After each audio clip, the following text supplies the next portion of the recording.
Hello, welcome. Welcome everyone to our first public forum of the 2019-2020 academic year. My name is Ted McLoof. I'm the executive director of the UA Debate Series. Thank you all for coming. Give yourselves a round of applause for that. So this is the beginning of our second year of even being in existence. We had a really great year last year. We had really packed crowds. I'm really happy to see that we have a pretty good crowd tonight. I'm hoping that we have a super enthusiastic crowd. We had a lot of pretty controversial topics last year. We talked about immigration. We talked about prison reform. We talked about Title IX. Weirdly enough, though, this seems, based on the conversations that I've had leading up to this forum, to be like the most heated topic that we have run into, which is great. So tonight we'll be debating Greek life, as you all know.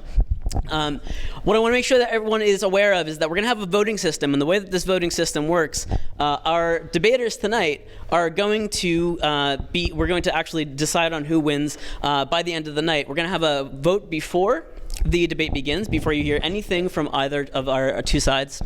And then we're going to take a vote afterwards, and whoever ends up changing the audience's mind the most, rather than who ends up getting the most votes, will end up being the winner. So in order to figure out how we can get that voting system working, Marnie's going to come up here and she's going to explain to you how the voting system works and how you can do it on your phone. Hi guys, I'm Marnie. So basically we're gonna use Kahoot this year to do votes. So if anybody has their phone or their computer or anything, pull it out and then just go to kahoot.it and I'll wait until you do that. Kahoot.what? Huh? Kahoot.what? Kahoot.it, IT. Yep. So when you guys get there, the code is on the board right here, but if you can't read it, I'll read it a couple times and then still just raise your hand if you can't read it. But it says 596537. 596537. Is anyone having trouble? Disconnected. Oh, it disconnected. I did. Oh, Rad, okay. Anyone who's having trouble, we're going to make sure that we have ushers come around to assist you.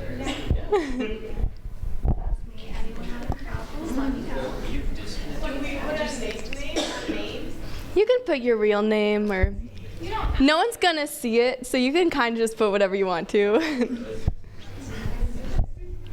Yeah, it's not working.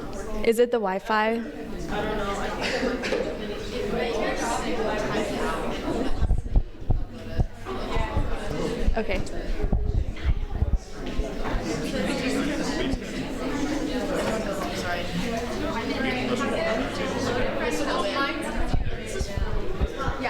Okay, I think everybody's is working now. You working now? Yep. Yeah, it's 596537.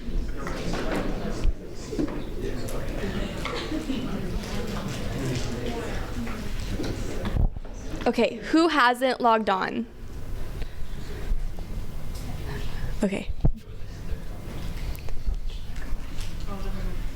We'll make sure people go in the crowd after this, but keep Okay. Okay, so basically I'm gonna hit start, and how it's gonna work is if you hit the triangle, it means you're affirmative or you're for the motion. If you hit the diamond, it means you're negative, against the motion. And then if you hit the circle, it just means you're undecided for right now. And that's the motion right there behind Marnie's head, so you can look at exactly how it's worded. Greek life does not promote individuality, so if you are in favor of that resolution and you do agree that Greek life does not promote individuality, you can go ahead and click on the triangle. Which is affirmative. If you are against that resolution and you do think that Greek life does indeed promote individuality, you can click on the diamond. And if you have no idea how you feel but you're waiting to hear all of the arguments first, you can go ahead and click 0. Undecided.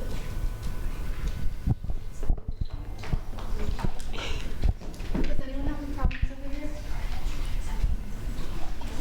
Wait, can you? Oh yeah.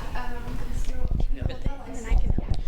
Okay, so they're going to run around and help anybody who still needs help. I just want to make a few more announcements before we get started. We have 2 more really big events coming up, home events at least, coming up this semester. On October 19th, Santa Clara University is going to come here, and we will be debating whether or not religion obstructs human progress. That is going to be absolutely excellent. You can follow us on Twitter or on Facebook or on Instagram, or you can sign up for our email list if you want to get announcements for when and where all of those things are going to be. We're also going to have the first annual Regents Cup, where NAU and ASU are going to be coming down here to debate us for a weekend-long tournament where we will be deciding about a series of resolutions that all have to do with free speech. So it would be great if you guys could all show up to that. But please make sure that you follow us at UA Debates Series on Twitter or on Instagram or on Facebook to get any future information that you might want. And I also want to make sure that you all know that as you came in, hopefully everyone got a ticket for our free raffle. We'll be giving out a free gift card at the end of the night. So make sure that you stick around to give us your second vote and find out who the winner is. But that said, I think it's time that we get started. So let me switch to behind the podium.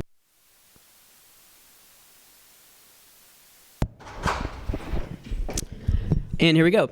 Okay, so again, welcome to the UA Debate Series first fall event for the 2019-2020 academic year. Our resolution tonight is Greek life does not promote individuality. We have 4 absolutely excellently qualified debaters, 2 representatives from the UA Debate Series itself. We have Vincent Hasso and Taylor Vandenberg, who are going to be arguing the affirmative of the resolution that Greek life does not promote individuality. On the negative side, we have Danny Kramer and Jesse Gates. So give everyone a round of applause. The way that the whole entire thing is going to work like this. We are going to hear opening statements from one person on each side of our debate. Each one of those opening statements will be 6 minutes long. If they don't keep to time, I have a gavel, and I really like using it. After we hear our 6-minute opening statements from both sides, then we're going to have a cross-examination round where I'll ask questions of our debaters. They'll have a chance to address each other and answer any audience questions that you guys might have. So please make sure that you have questions ready and make sure that they're challenging, and do make sure that they are questions rather than actual arguments, and let the debaters argue against each other. And finally, we'll have 6-minute closing statements from each side, after which we will take our final vote and decide again who's the winner based on who ends up changing the audience's mind the most. That said, let's get started with our opening round, starting with the affirmative side of the resolution, Greek life does not promote individuality. We have Taylor Vandenberg.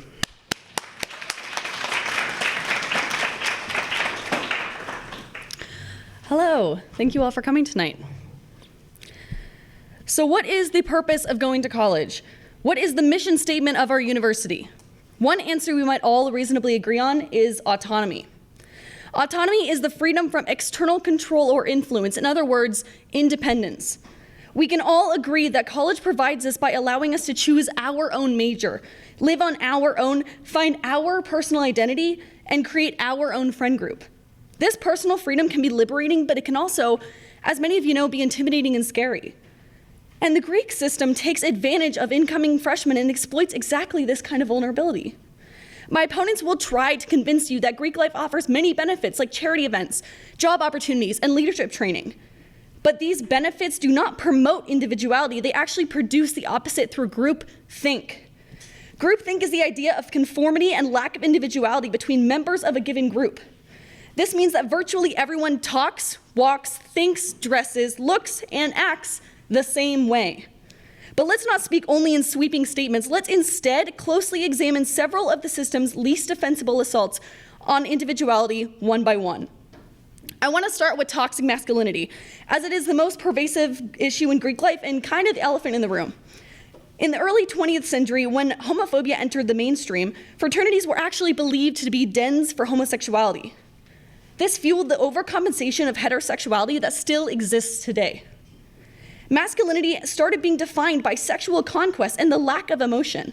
Let me be clear, in no way are we claiming that toxic masculinity is exclusive to fraternities. But specifically in a frat setting, these masculine expressions worsen mental health, increase the chances of illness, injury, and death. Students subjected to toxic masculinity are more likely to drink, become depressed, and commit sexual assault. These members tend to be emotionally isolated, afraid to show vulnerability, and appear feminine. This deep-rooted masculinity directly affects the individuality of the students in fraternities. Members are essentially not allowed to express anything that isn't hypermasculine without being ridiculed. This idea of toxic masculinity creates an army of identical, over-sexualized men who need to assert their dominance in order to be accepted. We've talked about the hypermasculinity in fraternities, but how about the hyperfemininity in sororities? Image conformity is possibly the most normalized epidemic. Especially during rush week, members are required to dress in matching clothing and accessories. This idea of branding demands that rush students look skinny and traditionally feminine in order to be accepted. Members must dress and act in accordance with traditional gender roles and therefore have a specific feminine look. Seldom do we see sorority members who dress in androgynous clothing or who have pixie cuts. When sorority members have long hair, makeup, and feminine clothing, it is not incidental. It exists in the very values and thesis of Greek life. Image conformity threatens all creativity or individuality within Greek life, specifically in sororities. Still not convinced? How about we talk about classism, which is also rooted in Greek life. Greek life promotes supposed benefits like professional connections, but this is just another way to reduce the independence of the members. When fraternities and sororities bring professionals to help members get interviews and jobs, it only ruins the independence of those students and doesn't teach them how to attain a job autonomously. This form of nepotism is unfair and exclusive. These students are essentially paying to be in a social club and receive benefits that marginalized students cannot afford. Greek life dulls initiation skills and does not align with independence and therefore does not support individuality.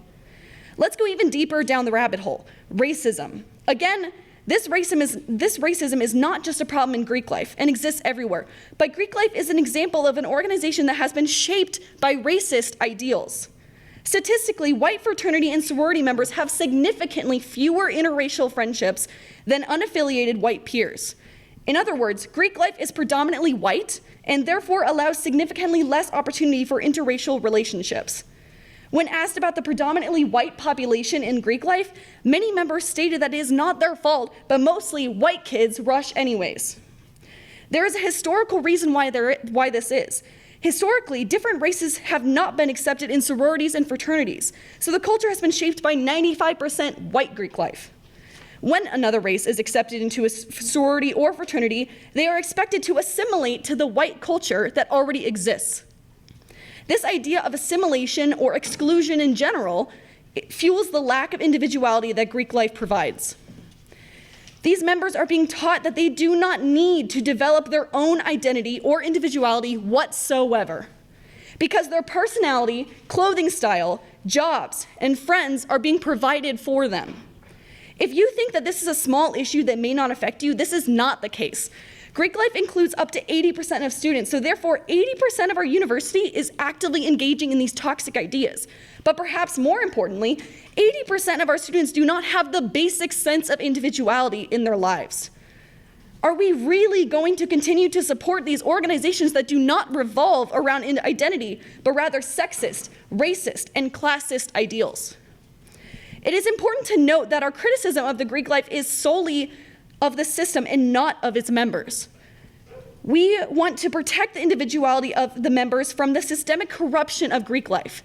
That is why Vincent and I stand in strong opposition to the groupthink phenomenon, and that is why we stand in the affirmation of today's debate. We strongly urge you to vote for your individuality and not for the destructive system that Greek life uses against our identities. Thank you. It's right there. Thank you very much, Taylor, and thank you for keeping exactly the time. And opening up for the negative side of the resolution that Greek life does not promote individuality, our guest this evening, Danny Kramer.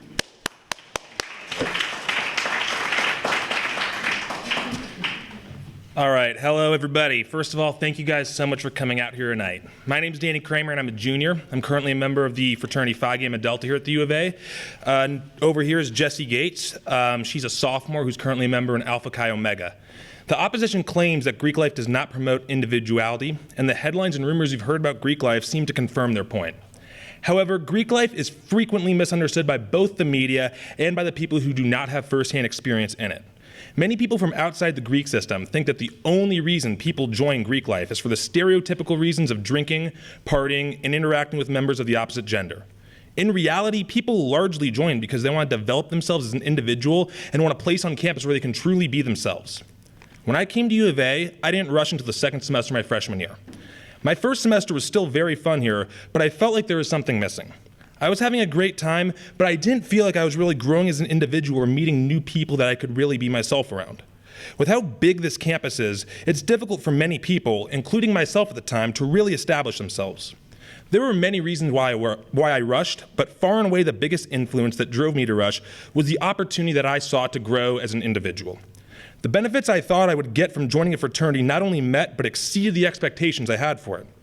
Through my fraternity experience, I have gained many great friends whose intelligence, kindness, and personability has rubbed off on me, allowing me to greatly grow as a person. In my experience and the experience of many people I've known in different fraternities and sororities at different schools from across the nation, the groupthink mentality that the opposition believes that Greek life fosters is simply not there. Statistics from the Interfraternity Council, or IFC, show that 85% of the current CEOs of Fortune 500 companies were members of Greek life. 41 of the 51 latest justices in the Supreme Court were Greek life members, and around 75% of current members in Congress were members of Greek life at one point. Here at the U of A, the average GPA for a student in Greek life is a 3.23, a very impressive average for a group of over 5,000 students here at the university. So yes, your mentality is influenced by your brothers and sisters, but not in a negative groupthink type fashion. Your mentality is influenced by seeing successful people around you do successful things. Every day when I go into my fraternity house, I see brothers who have 4.0 GPAs, brothers who have gotten prestigious internships at places such as NASDAQ and Deloitte, brothers who have pilot's licenses, brothers who have served in the military, and graduate brothers who are multimillionaire entrepreneurs and respected lawyers. Seeing all these unique and successful brothers really inspires me and everybody else in the house to become the best individual that they can be and puts a positive form of peer pressure on you to carve out your own success. Individualism is defined as, quote, the habit or principle of being independent and self-reliant. For most fraternity members, their self-confidence and their ability to contribute in a positive and unique way to society greatly increases in their 4 years in college. So fraternities are such a bad place for individualism. How have there been so many successful fraternity members in diverse places throughout history? All the astronauts aboard Apollo 11, actress Betty White, golf legend Jack Nicklaus, President Ronald Reagan, and Supreme Court Justice Ruth Bader Ginsburg all rose to the top of their respective fields, and they were all members of Greek life in their college days. At Syracuse University in 2018, their student newspaper took a poll about fraternities and sororities on campus. Students in Greek life were asked if, quote, I feel comfortable with my fraternity and sorority. Over 80% of the respondents said they do, in fact, feel comfortable being themselves within their organization. This shows that the majority of those who have experienced Greek life don't feel as if they need to put in a front to fit in with their brothers or sisters. I can tell you from experience, when my fraternity or any other fraternity or sorority is voting on who the new members will be in their organization, one of the most important factors in giving out a bid is if the person's unique or if they stand out. Fraternities and sororities do not want boring people who are just going to do whatever the older people in the chapter tell them to do. Fraternities and sororities want uncommon people who can help grow the reputation of the organization through their unique skills, passions, and interests. In the Syracuse University survey, 80% of respondents in Greek life also said that, quote, my fraternity-sorority experience has helped me feel connected to the university. This connection to your school is an incredibly important thing to have during your college experience. Fraternities and sororities participate in many philanthropic projects on and off campus, have members involved in many clubs and activities across their respective universities, host numerous social events, and participate in campus-run intramural programs. This makes it very easy for Greek life members to feel as if they've established a personal connection with the campus. While as a non-Greek life member, it can be very easy to get lost just as one of tens of thousands of other students. This is where I want to point out that isolation and individualism are not the same thing. Isolation is the thing that Greek life does so well at preventing, bringing you closer to positive campus culture and building a person by making it easier for them to find unique and positive opportunities. On the other hand, though it's not a guarantee to happen, it can be easier for someone not in Greek life to accept stagnation, not strive to be their best, and give back anything positive to the campus, and thus not grow as an individual as much as they easily could have during their 4 years as an undergrad. To conclude my point, a lot of negative stereotypes about Greek life are perpetuated by people who do not really understand why people join the Greek system. The topic of this debate on whether Greek life promotes individuality, I believe to be the perfect topic to shine a positive light in Greek life. Because as I said, the reason for joining Greek life for most are not the stereotypical ones. It's all about making yourself feel closer to the campus and to your brothers and sisters, thus making you feel better about yourself as an individual. Thank you and enjoy the debate.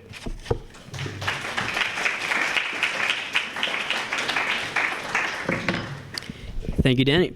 Okay, so let's get started with our second round. As I said before, what will happen here is I'm going to ask some questions of both sides based on the opening statements we just heard, and they'll get a chance to address each other. And again, they'll answer your questions in the second half of the second round, so make sure you have them ready if you hear anything that sounds like it's intriguing to you. So I want to start by challenging challenging the affirmative team with something that I heard on the negative side. So one thing that it sounds like these guys are pointing out is that a lot of what we hear negatively about Greek life has to do with media conceptions and sort of misperceptions based on people who aren't necessarily part of those organizations, and they cite a lot of presidents, Supreme Court justices, Fortune 500 company CEOs as examples of people who are absolutely successful as a result of these things. Can you guys respond to that? Is this just a total media misperception? So I want to start with the media perception part of this question. These perceptions are based on statistics. We have time and time again seen that these are backed by actual statistics. We have studies that show that the toxic masculinity does exist. We have studies that show that racism does exist. These things are based on studies, and it's not a question of if personal members do these things. It's the group. It's the Greek life system. It's the actual system that promotes these things because it was built on these things. Historically, members other races were not allowed in fraternities, and this has fueled the racist undertones. This is why this exists. It's not just media perception, it's based on real facts. So is the suggestion here, you're saying that it's statistics versus sort of individual anomalies, basically? Okay.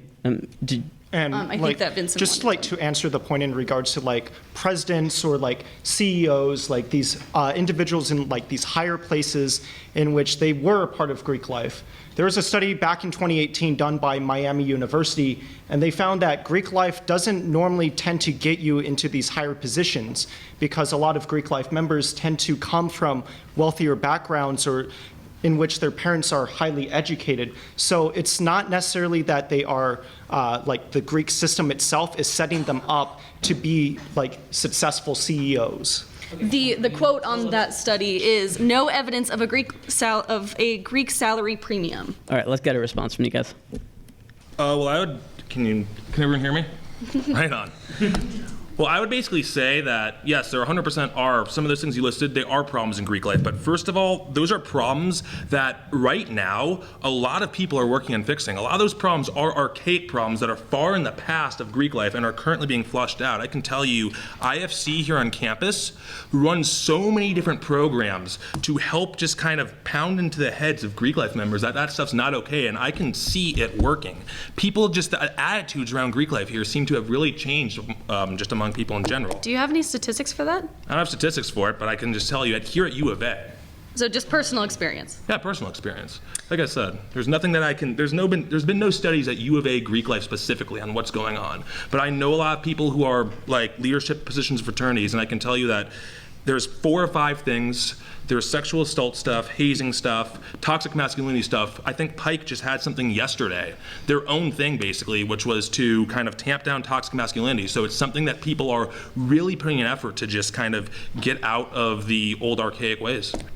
To go along with what Danny just said, so our fraternity and sorority programs, FSP at the University of Arizona, is comprised of both students who are a part of Greek life as well as alumni of the university and of different Greek organizations as well as University of Arizona staff, and they directly oversee all of the programs, events, and things that happen on this campus in regards to Greek life. And so any event that happens, whether it is a registered social event that a organization throws, or if it is some incident, it gets reported to this community, and they have direct say over infractions as well as what happens. And so this is a higher up body that controls what happens on this campus in regards to Greek life. It is not just a group of current fraternity men who are deciding what does and does not go. And going off of what Danny said about these archaic principles that we are trying to stray away from. In 2016, the fraternity Lambda Phi Epsilon voted to retire the word colony, which means a newly founded chapter from their bylaws and their language. And they stated in a press release that they put out from their nationals that, quote, colonization can connotate rape, enslavement, and genocide in nations populated by people of color. So we try and stray away from that to more progressive language. So it sounds like your opponents are suggesting that there are attempts being made to correct the criticisms that are being lobbed. So can I have one more point too? Yeah, these problems of toxic masculinity and stuff like that aren't just specific Greek life problems, but these are problems that are all throughout society. So, You want to take that? So starting first with just looking at like these student conduct boards, or these boards that actually oversee Greek life. Back in 2010, there was actually a court case that went through the Washington Court of Appeals. It was Alpha Kappa Lambda fraternity versus Washington State University. And in that court ruling, it was found that these boards that actually oversee these fraternities and sororities don't act arbitrarily. They're not really cracking down on fraternities to begin with. Instead, they're just in a way covering a lot of the tracks, because with these kinds of events that do come to light, whether it's hazing or toxic masculinity, whatever it may be, it's kind of a bad rep on the university. So a lot of times these boards, when an incident does come up, they try hiding the issue and sweeping it under the rug like it didn't happen. So it's a suggestion that it's more an issue of PR than it is about actual sort of desire to rectify these sort of archaic. Yes. Also, I want to touch on the "this happens everywhere else" comment. That is kind of a defensive mechanism, because it doesn't matter if it's happening everywhere else. If nothing else, it's worse. We're not talking about everywhere else. We're talking about Greek life. We're talking about the problems that exist in Greek life, and it's probably worse that it happens everywhere else, because it starts when kids are in college. They're normalizing it, and I think that we can throw that out as a point. I'm just saying it's not just Greek life that's doing it and normalizing, because because just the way you guys were kind of saying it made it sound like that's just an exclusive Greek life thing, and it's definitely As not. I said in my opening, it's not exclusive to Greek life. We just want to point out that specifically in Greek life it does exist. Well, you go first. Okay, so Vincent, responding to what you were saying about this court case and these boards and the thought that it is just swept under the table. Using another example, like from our own campus, last year the fraternity Sigma Alpha Epsilon, there was a sexual assault incident, and FSP, again, fraternity sorority programs, and IFC, the Interfraternal Council on this campus, did vote to remove them from this campus for a period of at least 5 years. That was not sweeping the incident under the table. In fact, it was brought to the campus, it was brought to the university, and they made the decision to fully remove the organization from our campus, and all of the members they're no longer a part of Greek life. Yeah. And I can say, just speaking on that point, just at U of A and I know that at campuses across the country, I can name so many different fraternities who have been removed by their respective FSP boards. And when you talk about that court case, what was like the end result of that court case? Well, they ruled that, but then what was the consequence of that? The university had gotten fined in regards to it. And then they left the disciplinary action on the fraternity. in regards to the university hand. So that fine that the university got, though, wouldn't you say that that's kind of a warning to all universities to stop doing that, and that could be considered a culture change where universities have stopped sweeping the rug? I mean, considering how many fraternities at just this campus alone have been kicked off since 2010, I think it's a fair point to say it very well could have worked. So I want to get a quick response from these guys, and then I want to ask my second question over to these guys over here. Like you cite an individual example, what we have to look at in this whole entire debate is the whole entire Greek system, not looking at just the University of Arizona, but looking at all of Greek life. And just in terms of like these problems, we see that statistics-wise, that fraternity members are 3 times more likely to do things such as commit sexual assault. We're not seeing these problems simply disappear in Greek life. Instead, they're swept under the rug a lot of times, and universities aren't exactly the most aggressive at cracking down on these issues as we've seen in the past. So let me just change gears and pose my second question over to the negative side here. So one thing that I want to make sure that as a moderator, I pull it back to the focus of the resolution itself, because I don't want it to devolve into just sort of a pro-con Greek life. So let's talk about specifically individuality, and something that I heard from the affirmative side in the opening statement was this idea of image conformity. Can we talk a little bit about the concept of image conformity, the concept of sort of dress codes, the concept of sort of likenesses that we sometimes see within groups of people who are part of fraternities and sororities? Yes, absolutely. So one thing that Taylor mentioned in her opening was the idea of during like the formal fall recruitment, how sorority members are forced to wear the same outfits and accessories. The Panhellenic Council, the National Panhellenic Conference, does have a rule saying that chapter members are not allowed, no more than 30% of a chapter is allowed to wear the exact same item, or else they get fined. And that is to indeed promote individuality, to get people to wear their own things that express themselves. In addition, with this idea of image conformity, wearing the same thing, having a dress code, how is that any different than a workplace having a business casual or a business professional dress code? Having an event or having a wedding that is black tie optional. Having a dress code for an event does not diminish a person's individuality. It does not take away from who they are as a core person. It is no different than wearing your U of A shirt on Bear Down Fridays. You associating yourself with the University of Arizona does not diminish who you are as a person in any way. I want to point out a key idea that she said in her response. She said specific item. That's not what we're talking about. We're talking about this idea of image conformity, in which you don't necessarily have to wear a special dress to all of your events, but you have to fit a certain standard of femininity. That's what Taylor brought up in her point, and that this is an idea that is usually expressed among Greek life, whether it's a fraternity with hypermasculinity or sorority with like femininity complexes. This is important to understand. A study done by University of Missouri said that the women who participated in Rush reported higher concern with physical appearance than those who didn't. These women weren't even in the sorority yet. They were rushing, and they already felt that higher concern for physical appearance. They already felt the pressure to be feminine, to be this perfect ladylike concept that is pushed by sororities, specifically in Rush Week. Your response?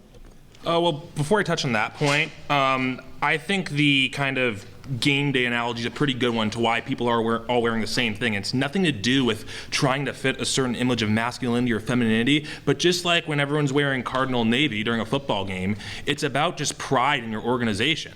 Like, I can tell you every single person in Greek life is very proud of their fraternity or sorority, and they just all really, like, if I'm wearing my letters around campus, it's not because I'm trying to fit this ideal or whatever, just because I like the thing that I'm doing.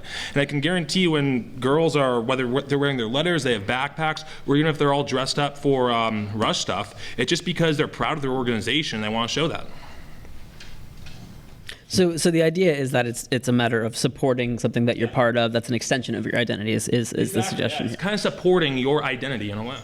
Okay, so but can we hear a response to the second point? I'd love to hear what our opponents have. What was that again, sorry?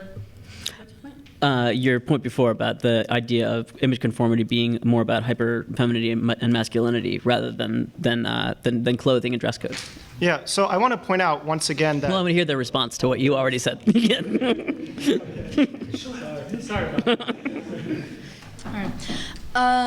If I can ask a question of my own, what do you mean specifically by, in terms of image conformity to hypermasculinity and hyperfemininity? Like, could you give me an example? Yeah, exactly. I think that just the like I said in my opening, how you seldom see women in sororities who have pixie cuts or androgynous clothing. The idea that you need to dress up in a way of heels and dresses versus you can wear whatever business casual you want, pantsuits, whatever. But just the idea that you have to support this idea of femininity. Do you want to take? Yeah, and like I just want to point out that we're not talking, like both responses so far from the negative team in regards to this image conformity has been focused on like specific clothing items such as wearing like a navy blue shirt or whatever it may be. We're talking about fitting a certain image in this debate. Like this idea of like this macho man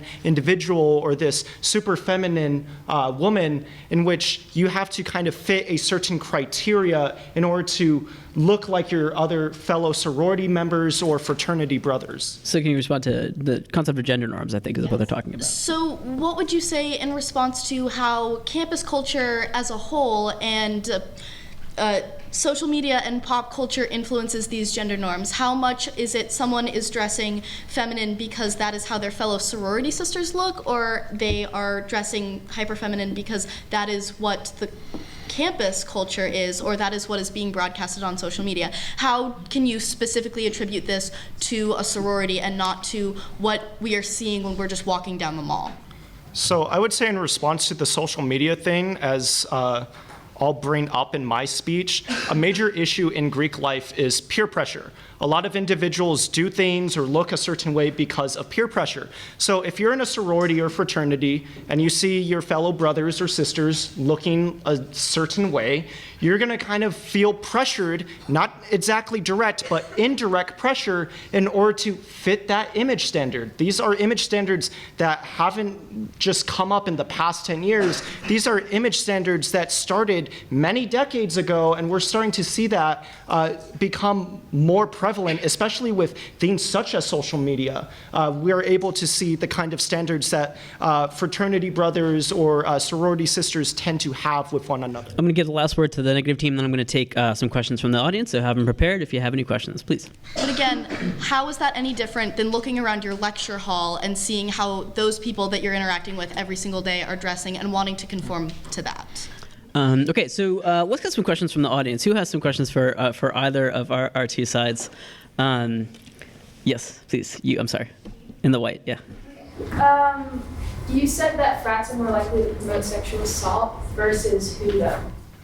Non-affiliated members. Yeah, fraternity members are 3 times more likely to commit sexual assault than someone that isn't in a fraternity. And then on the flip side of things, when looking at sororities, if you're in a sorority, you have a 74% increased risk at being raped.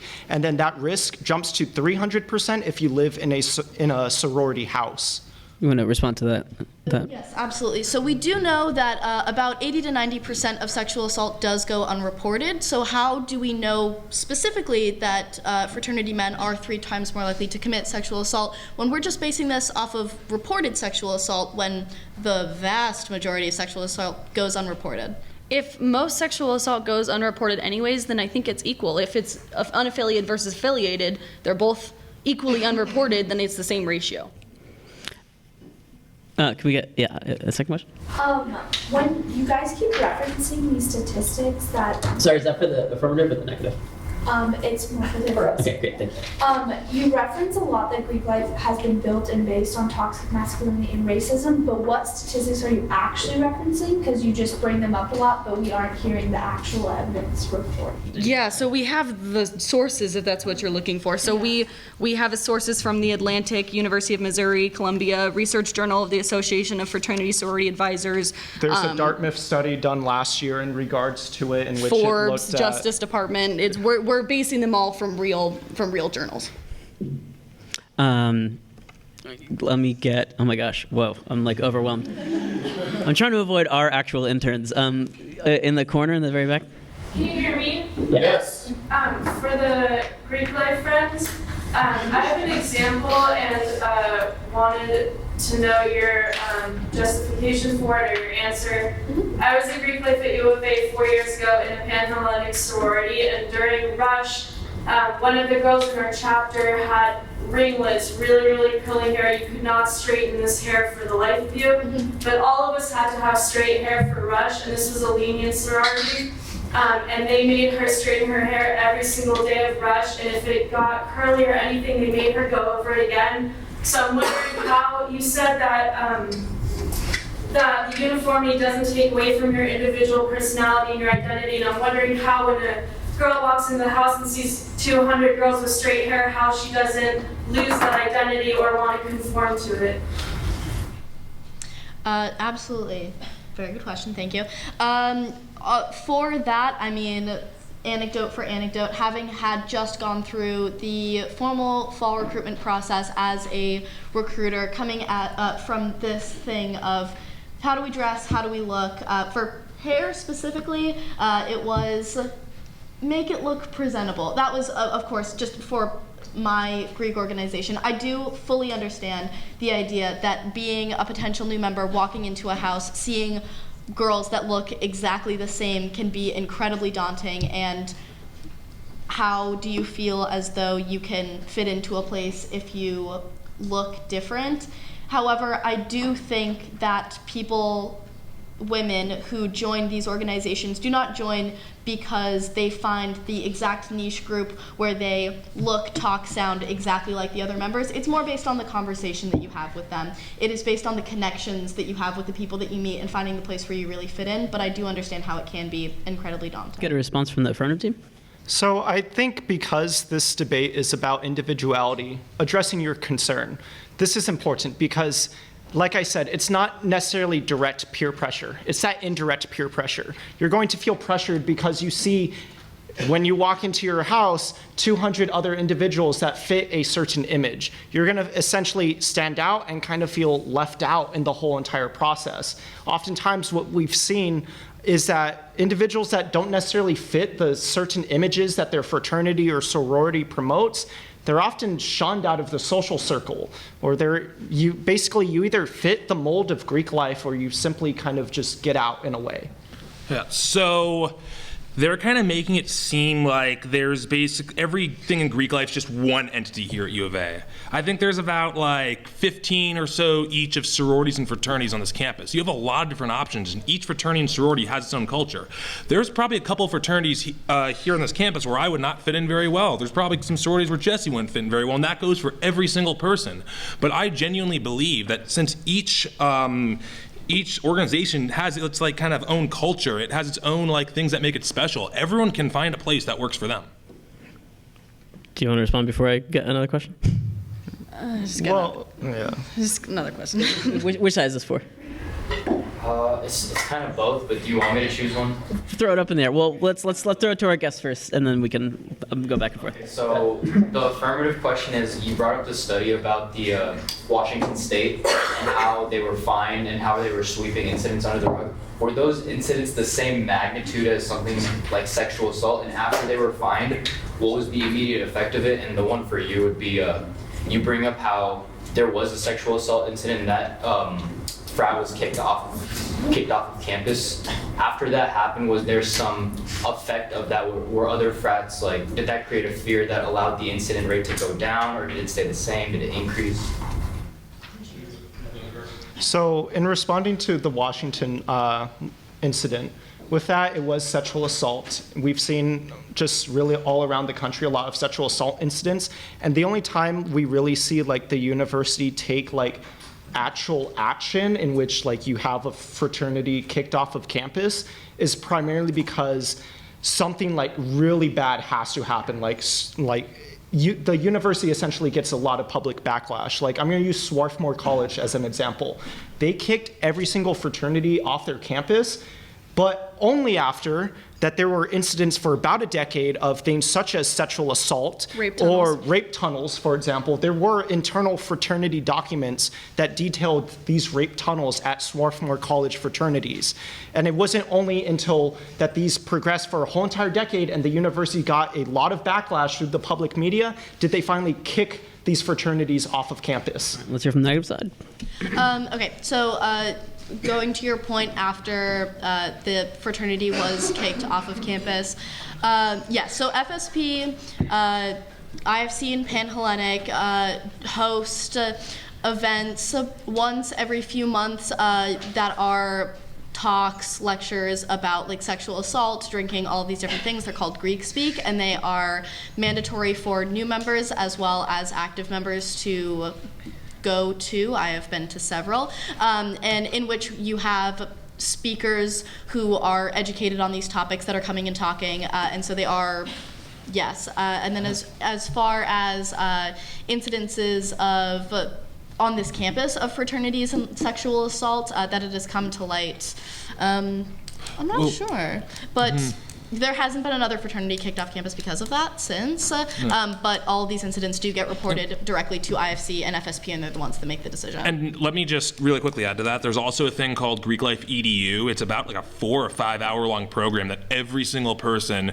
who's pledging a fraternity must go through that addresses topics such as toxic masculinity, addresses topics such as sexual assault to really try to prevent that from ever happening in the future.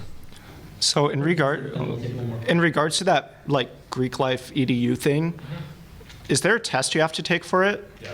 Okay. And do you have statistics that show that when you participate in that class, the sexual assault risk goes down, or? I'm pretty sure there's national statistics that do show that programs like that do have an actual effect on universities such as this one. Okay, let's take one more question. I'm afraid that like Ashley's gonna decapitate me if I don't call on her. So go ahead. Okay. So Let's make it nice and even-handed this question, and then we'll move on to our closing statements. my question is for the affirmative.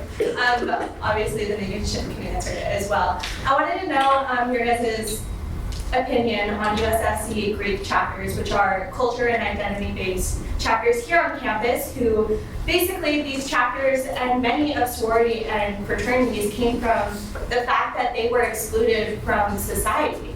For example, 85 here on campus was a traditionally Jewish women's sorority, and that's because Jewish women were excluded from other school organizations. So if you guys want to talk about racism and like excluding someone for their identity, what do you say about these Greek organizations? Can you answer multicultural fraternities right?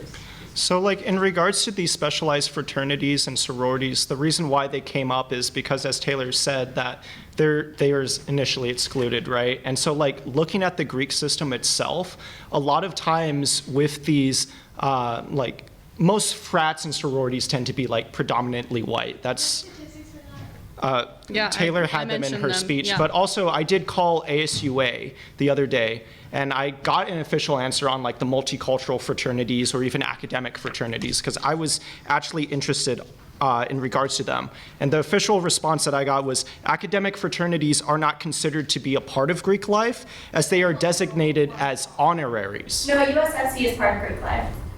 Isn't that just normalized segregation? Alpha Phi Alpha, the Divine Nine fraternities. I know there are some Latino fraternities out there too. Yep. We have 7 of the 9 multicultural sororities and fraternities on this campus. Yes, and they are called USFC, which stands for Unified Sorority and Fraternity Council, which is different from IFC and Panhellenic, but they are Greek organizations on this campus. So the point of these groups are that they didn't feel accepted at normal groups, so they had to make their own?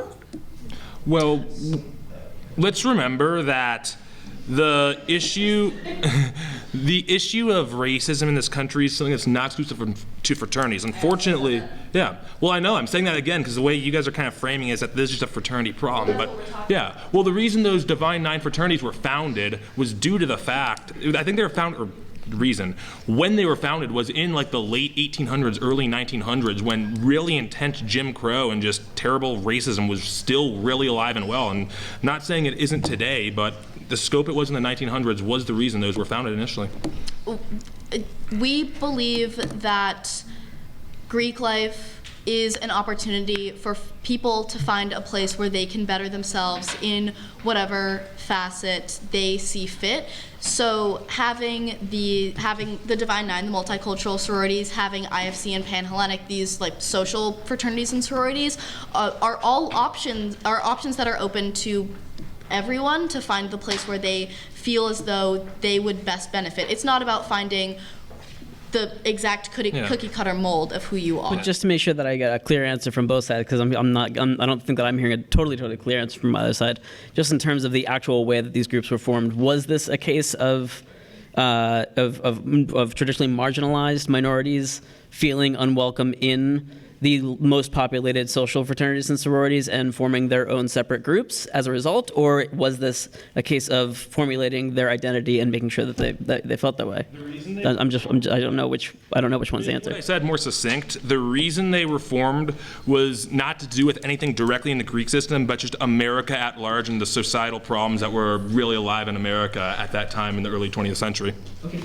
Actually, when looking at historically the Greek system, it was founded upon the premise of white men. And even our Dartmouth 2018 study, they interviewed many members of Greek life. And when asked in regards to things such as diversity or these multicultural fraternities, students gave responses as, it's just the way it works out. It's just how Greek life came to be. And it's just the history. I'm going to wrap that up. Anything else that either side wants to address, you can address it in your closing statements. So that said, thank you very much for a spirited second round. Thank you guys for your questions. We're going to move on to round three. As I said, we're going to get closing statements, which are 6 minutes each. Afterwards, we'll take our final vote, find out who ended up winning. We'll also announce the winner of our raffle to find out who ended up winning our gift certificate. But before we get to that, let's hear our closing statement, starting with the affirmative team. 6 minutes devoted to the affirmative side of this resolution. Greek life does not promote individuality. And to present that resolution, that closing speech for you, we have Vincent Hassa.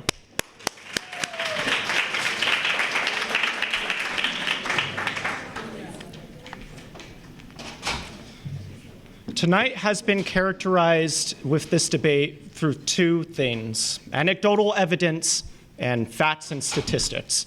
And I just urge you as the audience, when casting your vote, to look at the facts, look at the statistics, and don't look at specific examples, but instead the entire Greek system as a whole. And because the Greek system forces individuals to conform and assimilate into a specific culture, a specific identity, because of the system perpetuating these issues, Taylor and I are proud to stand in the affirmation of today's debate. To begin, we have to look at the destructive tactics that the Greek system uses to force individuals to conform to a specific identity. Specifically, we're looking at commonly used tactics such as hazing. It's no secret that college students take part in the consumption of drugs or alcohol.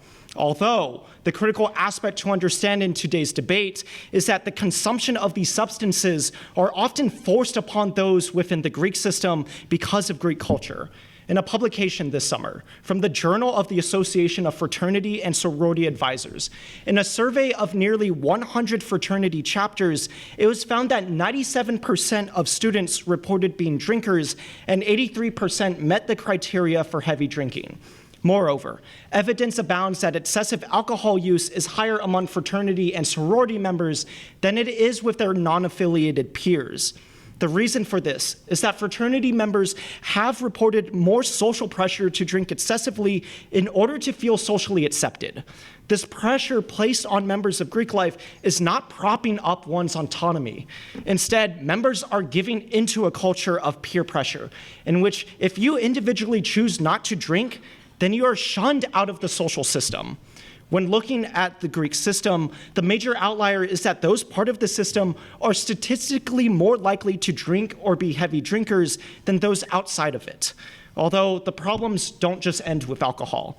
In fact, a 2013 study concludes that fraternity members have been found to be 3 times as likely as non-members to commit sexual assault. Sorority members are 74% more likely to experience rape than other college women, and that number only spikes to 300% for sorority members who live in sorority houses. These dehumanizing acts destroys one's autonomy of their body. The Greek system is not promoting and strengthening autonomy, but is instead causing permanent psychological harm because studies indicate that Greek culture as a whole includes group norms that encourage and perpetuate sexual coercion against women, which reinforces rape culture. The Greek system furthers this culture by having events that are themed as risky business or G.I. Joes and G.I. Hoes.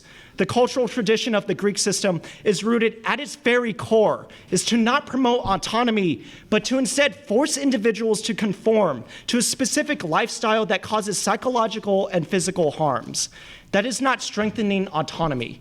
That is instead making someone a dependent on a system that forces you to adopt mannerisms that degrades the individuality of others. You either fit the mold of Greek life or you simply get out. These tactics are used to fuel fraternities' hypermasculinity or sororities' femininity complexes. Studies have indicated that while sororities and fraternities do not have exclusionary clauses banning members of specific sexual orientations, most gay and lesbian chapter members conceal their sexual orientation from their peers out of fear of social repercussions. Sororities are still regarded as highly heteronormative in their selective offers of membership, as they have been shown to seek stereotypically feminine members. On the flip side, fraternities are notorious for promoting and encouraging a culture of hypermasculinity. The Journal of Studies on Alcohol and Drugs concluded in 2014 that men who adhere to traditional expressions of masculinity have comparatively worse mental and physical health. College students who follow this path are more likely to drink, become depressed, and commit sexual assault. These attitudes are forced onto members of Greek life, which only enforces a culture that lacks diversity. As the 2018 Dartmouth study finds that participation in a fraternity or sorority has been negatively related to a student's openness to diversity and rates of interaction and friendship with someone of a different race. In particular, white fraternity and sorority members have significantly fewer interracial friendships than their unaffiliated white peers. It is not just one fraternity or sorority in which these issues are present, but it is instead the entire Greek system that is infected with a disease aimed at destroying the autonomy and individuality of all of its members. These members are forced to develop mannerisms and views that are cemented into the very foundations of the Greek system. The Greek system is not promoted on promoting one's individuality, but is instead aimed at causing the self-destruction of individuality by forcing people to surrender themselves to a culture of peer pressure.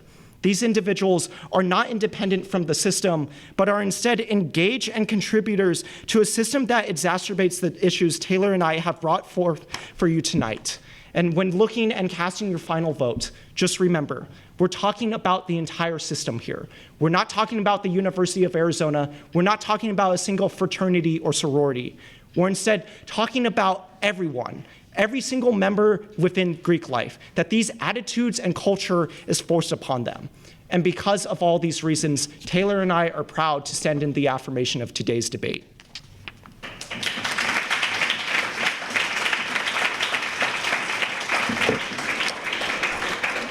Thank you, Vincent. And to close out round 3, her side of the debate and the entire debate itself, we have our guest, Jesse Gates.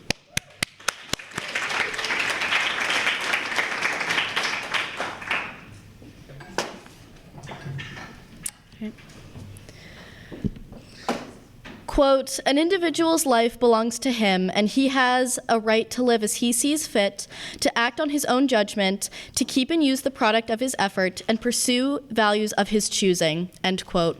This is how an article entitled The Objective Standard defines individualism. Being an individual is about thinking and acting for yourself and not adhering to another person's idea of who you are. Through the course of this debate, my partner and I have held steadfastly to the motion that Greek life does not promote individualism. As members of Greek life ourselves, we have firsthand insight into the incredible ways that Greek organizations differ from one another and the ways that they promote the individual. My opponents have tried to convince you that all members of Greek organizations are the same, that members join solely yearning for a place where they can be told how to dress, what to say, and how to fit in. This is untrue. I interviewed several women in sororities about why they chose to join, and Amelia, a fellow member of Alpha Chi Omega, told me that she joined looking for, quote, a group of women to push me to better myself, improve my confidence, and be who I truly am, end quote. By focusing on small aspects of Greek life, such as dressing the same during formal recruitment week, we lose sight of the importance of Greek life to shape people into stronger, better versions of themselves. When Vincent talks about the excessive drinking culture in Greek organizations, I'd like to bring up a report from the U.S. National Library that talks about the concept of socialization in regards to drinking on college campuses.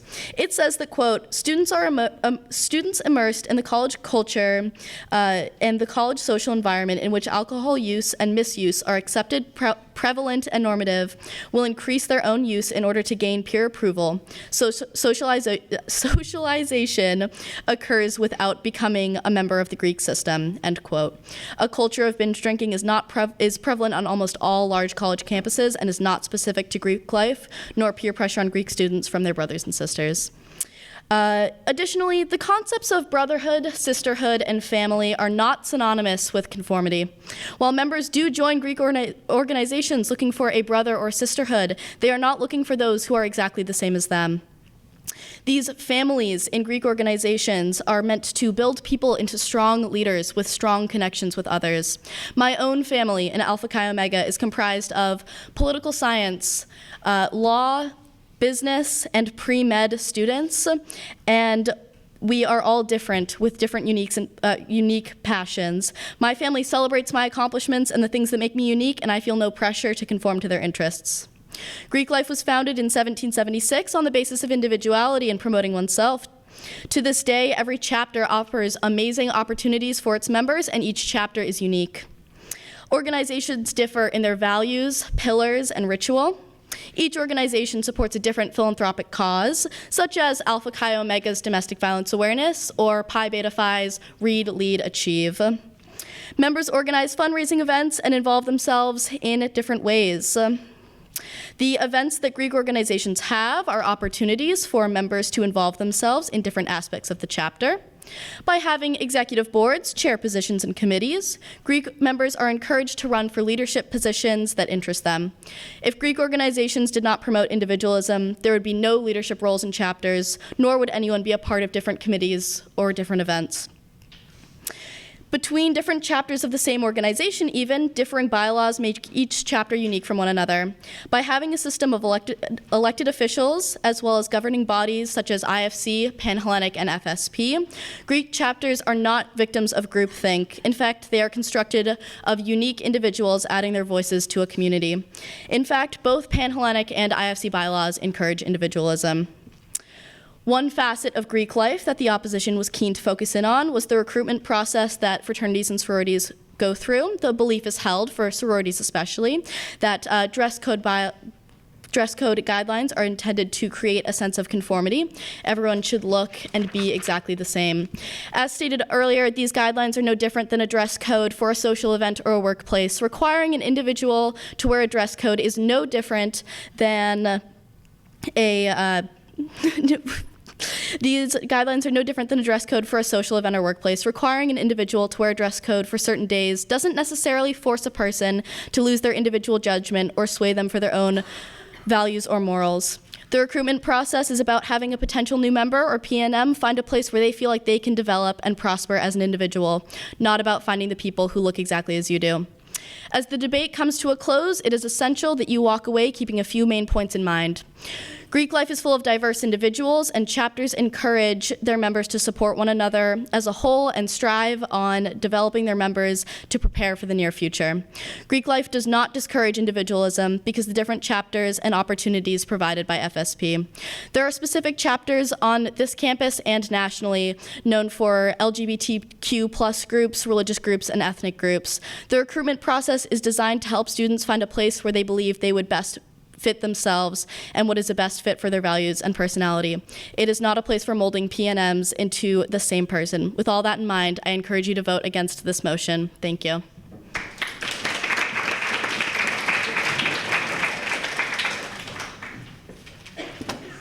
Thank you very much, Jesse. We all have different opinions on dress codes. We can all agree that I look fantastic in this blazer. Okay, so that said, let's go ahead and get to our final vote. Barney's going to come up in here and just remind you exactly how the voting process works. Then I'm going to make a few announcements while you vote, and they're going to tally it, and then we will announce the winner. So, Barney, you want to come up and remind everybody how the voting system works? Hey guys. Okay, so yay. Is everyone still logged into the same Kahoot, or did a lot of people log off? That's okay. I'm just gonna make a new one real quick. Okay, log back into that one. So again, the code is 596537. 596537. And then the symbols are the same again. So the triangle is affirmative, the diamond is negative, and the circle is undecided.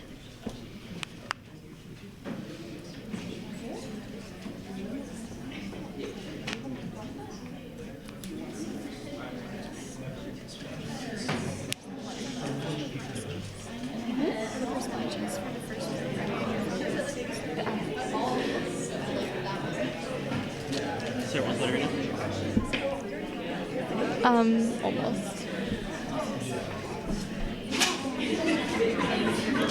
Does anybody need help? Everyone vote. If you need help, just raise your hand. We'll make sure that we send an usher over to give you a hand. If anybody came in late, unless I'm too late saying this, try to refrain from voting if you came in late. We want to make sure we get an accurate count.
Okay, all of the votes are in.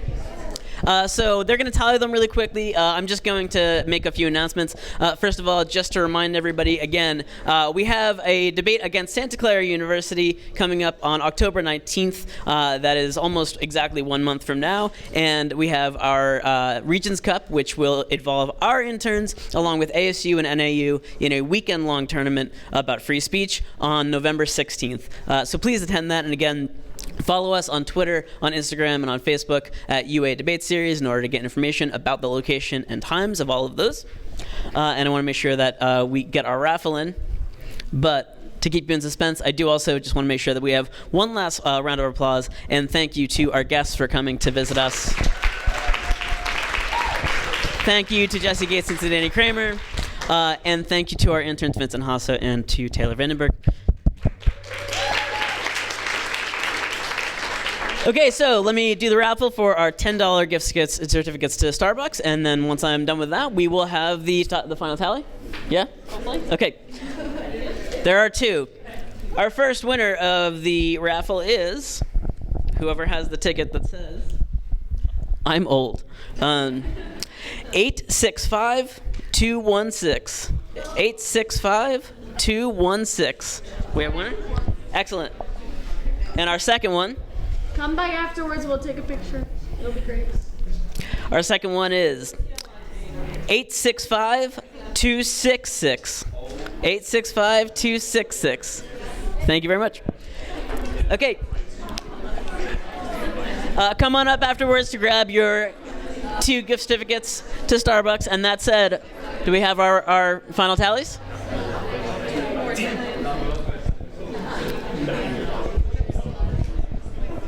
I'm just going to do a dance for the next 5 seconds while they do this.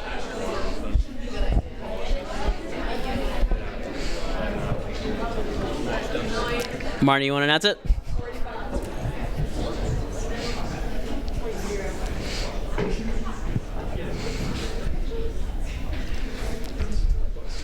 Go for it, Marnie. You want to announce it? So the group that changed, the way that we do the one that changed the most. The one that before is 42% for affirmative, 11% for negative, and 45% for undecided. After is 67% for affirmative, 25% for negative, and 0.05 for undecided. Which makes our winners for affirmative 25%.